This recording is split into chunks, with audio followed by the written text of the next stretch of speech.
বৰপেটা উন্নয়ন প্ৰাধিকৰণৰ অধ্যক্ষৰ কাৰ্যভাৰ গ্ৰহণ অনিল কুমাৰ দাসৰ।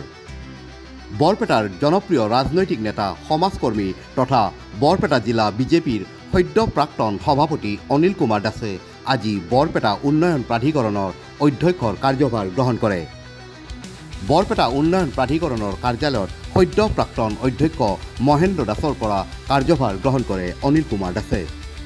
কাৰ্যভাৰ গ্ৰহণ কৰাৰ সময়ত বৰপেটা পৌৰসভাৰ পৌৰপতি ছবিলাল দাস, সমাজকৰ্মী ভেইৰু কুমাৰ শৰ্মাৰ লগতে বিজেপি দলৰ একাংশ নেতাকৰ্মী আৰু বৰপেটা উন্নয়ন প্ৰাধিকৰণৰ বিষয়ববীয়াসকল উপস্থিত থাকে।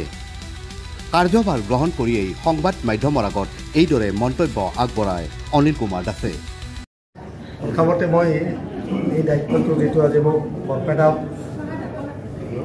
উন্নয়ন প্ৰাধিকৰণৰ চেয়াৰমেন হিচাপে অধ্যক্ষ হিচাপে নিযুক্তি দিছে মাননীয় মুখ্যমন্ত্ৰী মহোদয় ডাঙৰীয়া, ৰাজ্যিক সভাপতি দিলীপ লোকে ডাঙৰীয়াদেৱ, বিভাগীয় মন্ত্ৰী জয়ন্ত মুৰ্মু ডাঙৰীয়াদেৱক মই ধন্যবাদ জনাইছোঁ। তেখেতে মোৰ ওপৰত এটা আস্থা আৰু বিশ্বাস ৰাখি এটা দায়িত্ব আমাক অৰ্পণ কৰিছে। আৰু আজি মই আমাৰ আগৰ আমাৰ চেয়াৰমেন এই প্ৰাধিকৰণৰ আমাৰ সন্মানীয় মহেন্দ্ৰ দাসৰ পৰা মই আজি চাৰ্জটো বুজি ল'লোঁ। আৰু আজি এটা শুভক্ষণক মই এটা প্ৰদৰ্শন কৰিছোঁ যে বৰপেটাৰ উন্নয়নৰ ক্ষেত্ৰত বৰপেটাৰ কেনেধৰণে আগবাঢ়ি নিব পাৰি।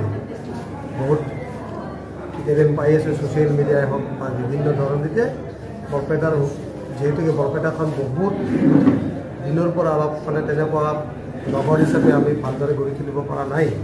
আৰু ইয়াতে মেক্সিমাম মানুহবিলাকে যিবিলাকে আমাক শাসন কৰি আছে বা ইয়াৰ পৰা বিদায় কৈছে, তেখেতসকলে এক বিশেষ দৃষ্টিভংগীৰে বৰপেটা উন্নয়নত কোনো ধৰণৰ গুৰুত্ব দিয়া নাছিল। গতিকে এইবাৰ ডিলিমিটেশ্যনৰ পাছত আমি আশাৰ ৰেঙনি দেখিছোঁ।